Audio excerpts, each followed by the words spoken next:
Hey everyone, welcome in. Brad Logan alongside David Johnson on a rainy Thursday morning in North Mississippi. David, hope you're doing well. We want to say special best wishes to you over the next couple of days as you've got some procedures coming up, and so we're excited to get things back rolling when you return. I want to say thank you to our sponsor today, the Velvet Ditch and the Landshark, two wonderful locations in Oxford. Great spots for you to watch the game, to hang out with friends, and have a really good meal. Also grateful for our friends over at the Hearn Law Firm, sponsors here on the Red and Blue Crew podcast. David, a very interesting last couple of days for Ole Miss, specifically softball. They've seen some defections. Now, if you're Jamie Traxel, you have to kind of figure out some things because the good news is you had a really good year. The bad news, people are going to come calling on all of your players. Yeah, there's no doubt about it. And, I don't think this was anything unexpected for Jamie and the program. They knew that there were going to be people, after their trio of dynamic freshmen. And we've seen one now, Miley Wachino. She's gotten in the portal. I think the other two, I feel pretty good about Mackenzie Pickens, Percy Lamas sticking around. But Brett, it's just it's the nature of the game that we're in now, and I'm not sure I like it. I'll be honest with you. I've always thought the players deserved some level of compensation. They are not average college students, and they are asked to do something well beyond the cusp of being a college student. In fact, one could argue if you're going to play collegiate athletics nowadays, you're sacrificing that true college experience. It doesn't exist anymore. 90% of your time, your free time, is focused on the sport that you're playing. So I think there should be some level of compensation for every student athlete. But, I mean, you see what's happening, and it's not only in football, it's happening in softball, where handlers or dealers, if you will, get their hands on these athletes, and it can crash the momentum of a program. And there's really nothing a school can do other than say, see ya, okay, we'll look for the next Miley Wachino.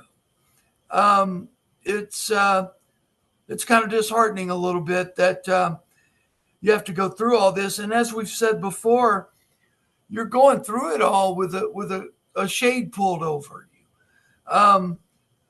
In professional athletics, generally everything's wide open. You know what a guy's getting or a young lady's getting.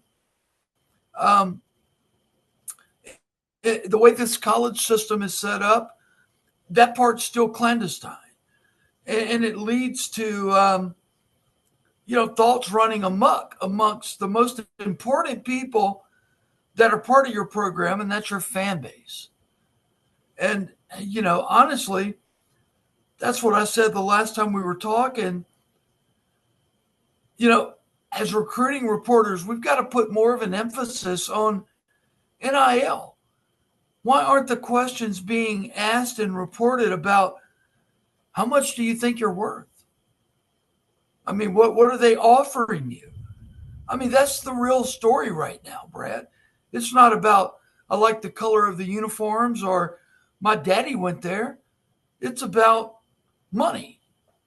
And I count me on the side of the people who think it's unfortunate that the game has gotten this way, but it has, and not just a game, every game.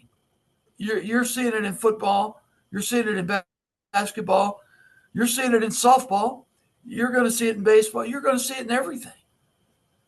And the kids want their part of the money, and that's I don't blame them for that. But man, oh man, I mean, I just don't know how much longer we can take the wheeling and dealing coming from the student athletes. I just don't know. Two-part question here. Number one, why has there not already been some legislation? And what I mean by that is some form of um, the major programs in the ACC and the SEC and the Pac-10, 12. I mean not Pac-12, but the Big Ten have some kind of legislation. And the second part of that question, a couple of years ago, Lane Kiffin made mention when with the advent of the transfer portal about how it was kind of the wild, wild west. Why not put, for the lack of a better word, a salary cap on each individual team so at least it's an equal playing field? I mean, I don't think anybody's arguing that these athletes need to be compensated. But if the team A over here is paying in excess of $15 million for their roster, and team B is paying $3 million for their roster, quite frankly, David, and I don't know how else to say that, it's not fair. Well, first of all, Congress has bigger issues to deal with than this junk. There's a war going on between Israel and Iran, between Russia and Ukraine. I would rather they focus their attention on those type issues than having to step in and clean up this mess. Um, Second of all, okay, the guys who are in the U.S. Senate and in the U.S. Congress, they're there because of the money given to them mostly by the big boosters of their schools and their states. So let's take, for instance, Tommy Tuberville.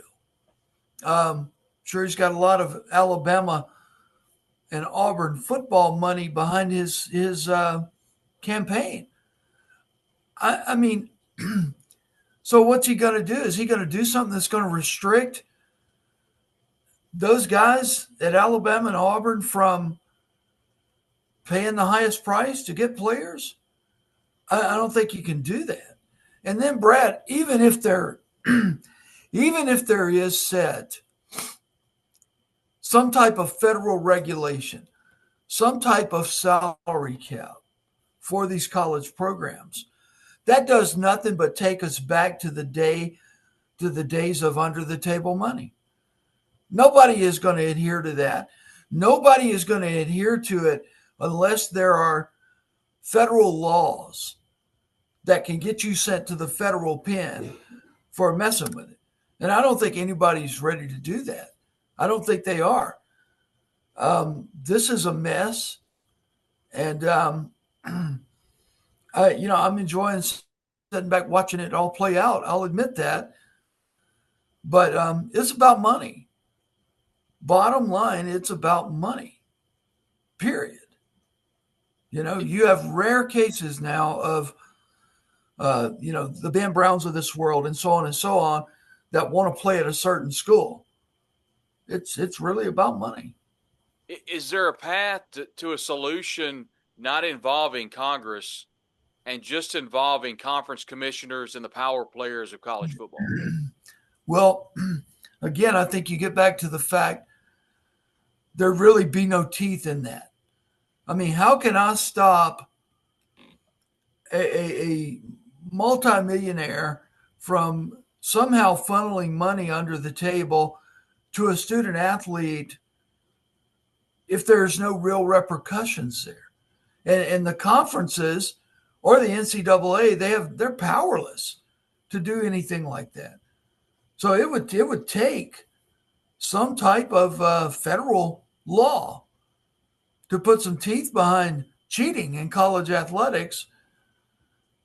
And I guess if you could get that passed, and Lord knows they pass a lot of crazy stuff, and you set a salary cap and you start sending people to prison who break that cap, maybe it works. I don't know, but you've got to get politicians on board willing to do that, Brad.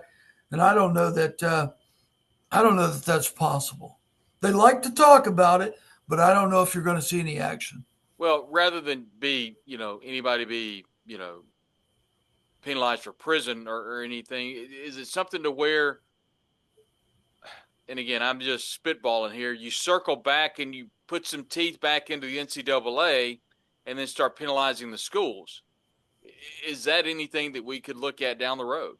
No, because that was always the case before this came about. Before NIL came about, it was always the NCAA was going to get you if you let a kid sleep on your couch or whatever. And no, that's not going to stop a group of booster. We're talking about any school in America here now, not relegated to Ole Miss at all. That's not going to stop any school in America from having a group of boosters that are going to pay to get the five-star quarterback that's going to win more games in the fall. That's not going to stop anybody because there just wouldn't be any teeth behind it, Brad. It would be just like it was in the old days. Operate very quietly and silently and pray you don't get caught. That's how I see it working out. I mean, unless people start going to jail for doing this, and we're a long ways from that. I don't know what it is. I said from the get-go they would never push this toothpaste back into the tube, and they're not. They're not going to do this. Are you going to look at the quarterback you paid $1 million for this year and tell the next guy we can't pay you anything? How does that sit with the student athletes? I mean, I don't know. There are more questions than answers here. And basically what I was saying is, again, we're just talking here. But what I mean by putting the teeth back into the NCAA and it coming back on the schools is you have that quote unquote salary cap. And if football has a $10 million salary cap and you go $10,500,000 and you're penalized because you're over your salary cap, and that would come back onto the school. So at least you have some form, whether it is right, wrong, indifferent, enforced, you have a salary cap. You have at least some type of guidance and rules in place, because right now there is nothing. And if you can get the power players, the conference commissioners, to come to the table and say that we have a salary cap and here are the rules going forward. Otherwise, break away from the NCAA and completely adopt the NFL model. You have to adopt the NFL model. You have to. And I'm glad you brought that up. I mean, it's the only way it's going to work. I mean, you can give the NCAA back all the teeth that it's had knocked out of its proverbial mouth over the last few years. But, Brad, I mean, if I win the lottery and somebody tells me, hey, there's a quarterback down in Podunk, Mississippi, that would be the difference in us going to the Independence Bowl or winning the SEC, but we need $500,000 more dollars to get him here. I mean, who's going to stop me? Who's going to stop me from putting $500,000 in a paper bag and getting it dropped off to it? And I mean, who's going to stop anybody that wants to do it? And people are fervish about their teams doing well. And people want to have a part in it. And while NIL gives them the opportunity to do that, man, oh man, I can't see the bidding going on too much longer. I mean, the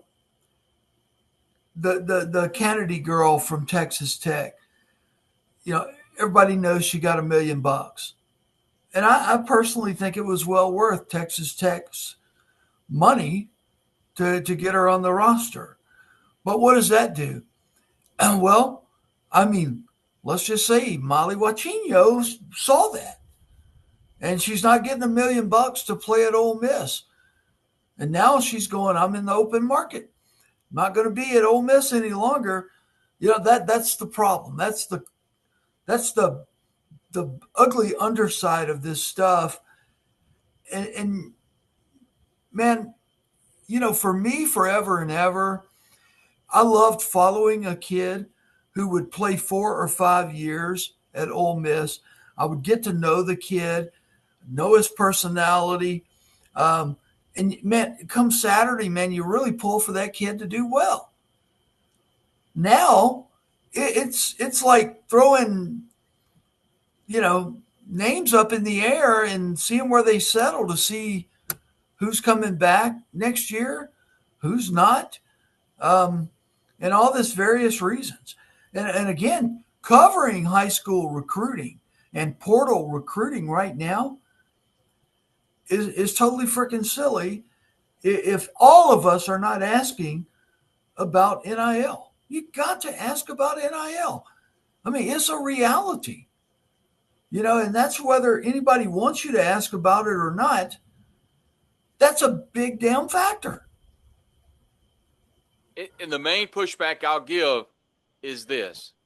I think there is a way for everyone to win. The fans, the players, the administration, the network television. I think there's a plan that we can move forward and win. And what I'm saying is if the NFL can figure it out, college football can figure it out.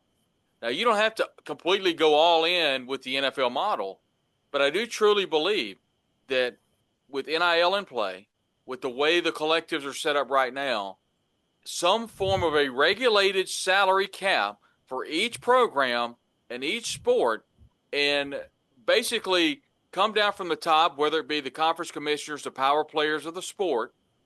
You must abide by these rules, and you will be penalized if you do, like you said, drop the $500,000. If you do not stay within your guidelines, here are the rules. I just think there is a path forward with that plan, and I'm hoping we're closer to that than we have been. Well, where is the plan to keep the brown bag drop in the liquor store parking lot? Because that's what you're going to go back to. It's very simple. I mean, Alabama and Ole Miss, they're competing for players. Alabama and Florida, they're competing for players, and every advantage will be used. We've seen that. We've totally seen that. And you just go back to the old system of the bag man. I mean, yes, okay, here's the legal money we can pay you, but old Johnny's going to come see you, and he's going to leave a paper bag in your mailbox and see how happy you are. That's the bottom line. You can't spit shine this crap. It is what it is, and people are going to use every competitive advantage, whether legal or illegal, to their advantage to help their teams win. Bottom line. Even if it's not the arm of the NCAA, there has to be an enforcement aspect of this if that plan were to be implemented. I don't know what that looks like. Someone much smarter than me would have to come up with a way to do that. Once again, I fall back on the fact of even if you don't use the the protocols of the NFL, they've got it figured out. And I think with the NCAA slash the world of college football can get the bright minds out there to if not work alongside, go in conjunction with the NFL and the National Football League and figure out a way to legislate the Wild Wild West, because that's exactly what it is. David, I want to kind of revisit something we talked about at the top of the show. I think there are a couple of things that are true. Number one, Jamie Traxel and the Ole Miss softball program took over a program that was in a pretty rough spot. Elevated, picked 14th out of 15th, made it to the College World Series. Now you have to kind of re-recruit your roster and those talented freshmen. I think that goes across the board. You look at football, you look at baseball, you look at men's basketball.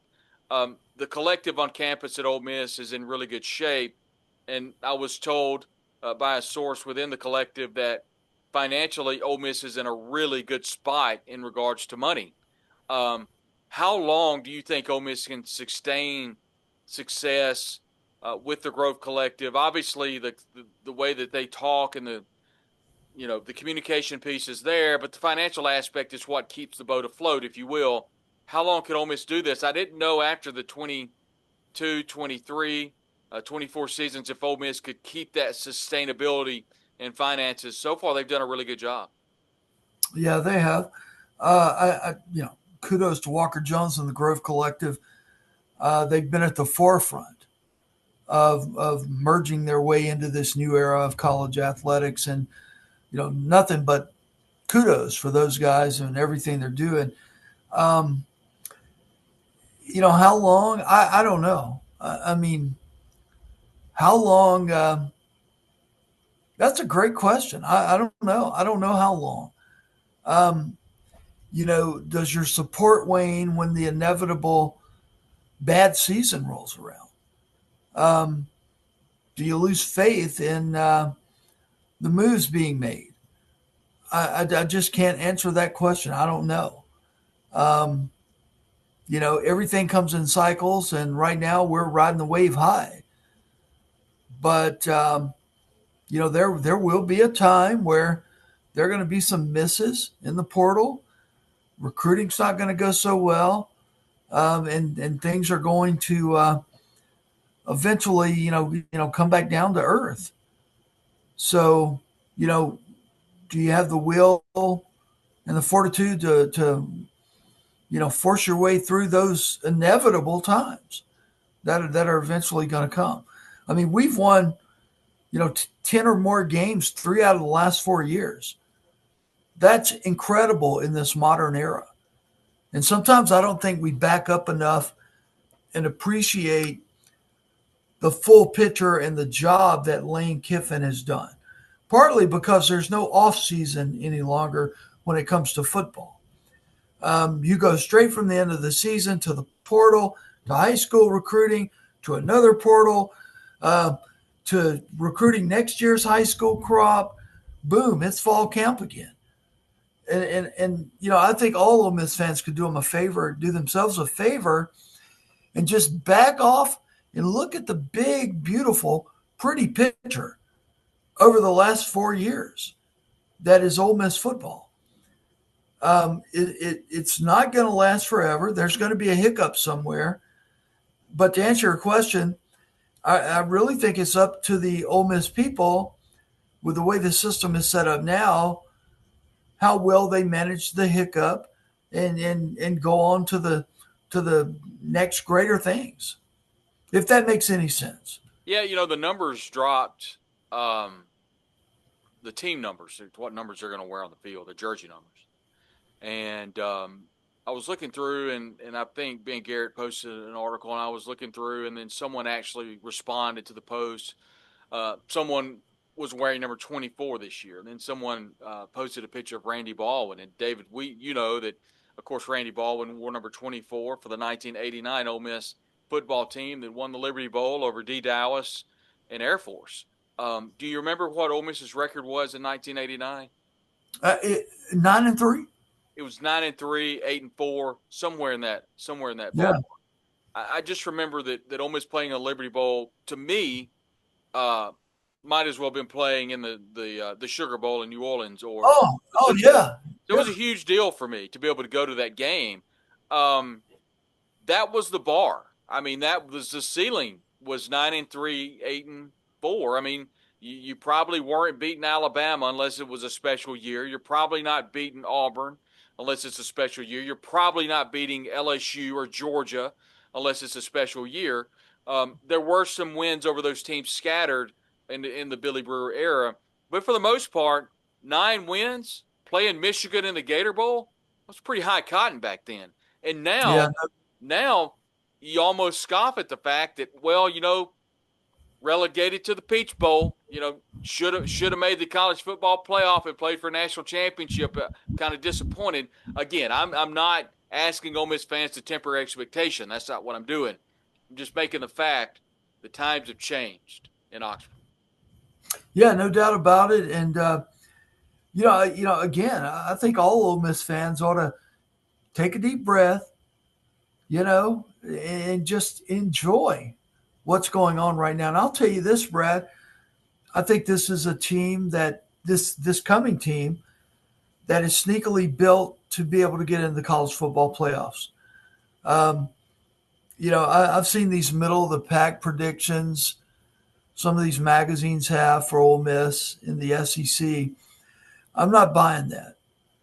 Um, I think by the time all is said and done, if he stays here long enough, uh, there's going to be an Austin Simmons statue up somewhere outside Vaught Hemingway Stadium.